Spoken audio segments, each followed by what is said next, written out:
సూర్యాపేట జిల్లా హుజూర్ నగర్లో MP Uttam media సమావేశం నిర్వహించారు. కాంగ్రెస్ పార్టీ తెలంగాణలో 70 స్థానాలు పైగా గెలిచి ప్రభుత్వం ఏర్పాటు చేస్తుందన్నారు.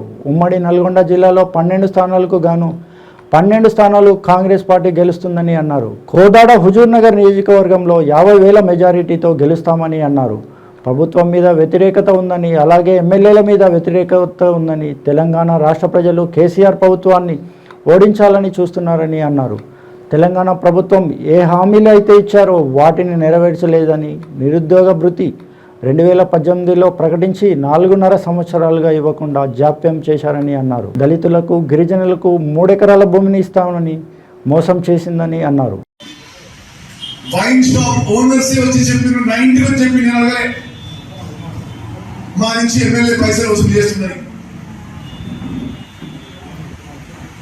మట్టంపల్లి మండలంలో పవర్ ప్రాజెక్ట్ కి ల్యాండ్ కేటాయిస్తే అది ఎమ్మెల్యే లాక్కుంటాడు. ఎన్సీలో దగ్గర 100 ఎకరాలు లాక్కుంటాడు.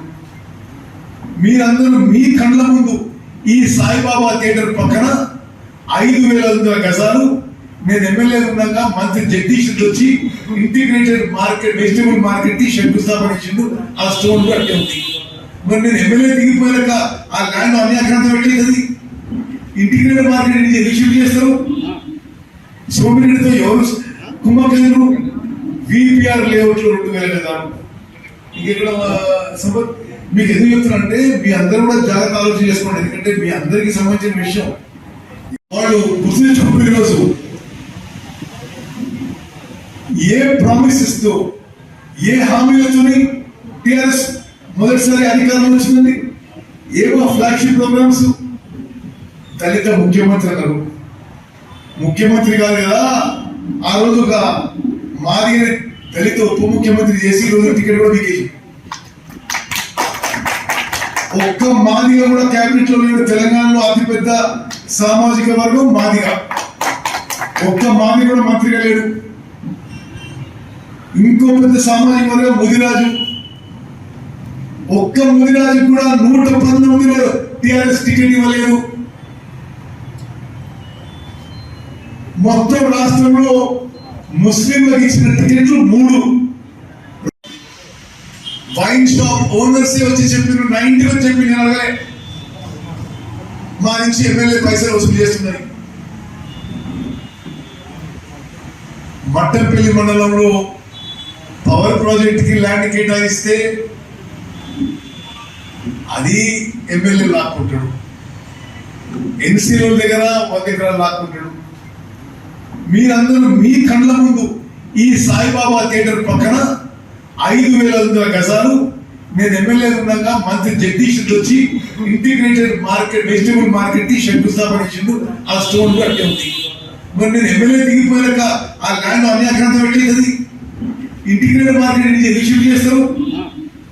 సోమిరెడ్డితో ఎవరు కుంభకేంద్రు విపిఆర్ లేఅవుట్ లో 2,000 గజాలు. ఇంకెక్కడ మీకు ఎందుకు చెప్తున్నారంటే మీ అందరూ కూడా జాగ్రత్త ఆలోచన చేసుకోండి. ఎందుకంటే మీ అందరికి సంబంధించిన విషయం. తొక్కి పారేసి వాళ్ళ భూములు లాక్కోవడానికి, ప్రభుత్వ భూములు లాక్కోవడానికి, లిక్కర్ షాప్ లో వాటా తీసుకోవడానికి, మున్సిపాలిటీ ల్యాండ్స్ లాక్కోవడానికి, కాంట్రాక్ట్ లో కమిషన్ తీసుకోవడానికి అనే విధంగా వ్యవహరిస్తున్నారు. అది ప్రత్యేకంగా ఈ ప్రాంతంలో నిస్సందేహం ప్రజలందరికీ అభిప్రాయం. శాండ్, ల్యాండ్, మైన్స్, వైన్స్, మట్టి, ఇట్టి ఏది వదిలిపెట్టలేదు. ఇంత అవినీతికి, ఇంత దుర్మార్గానికి, ఇంత దౌర్జన్యానికి తప్పనిసరిగా ఒక విప్లవం బయలుదేరింది ప్రజలు.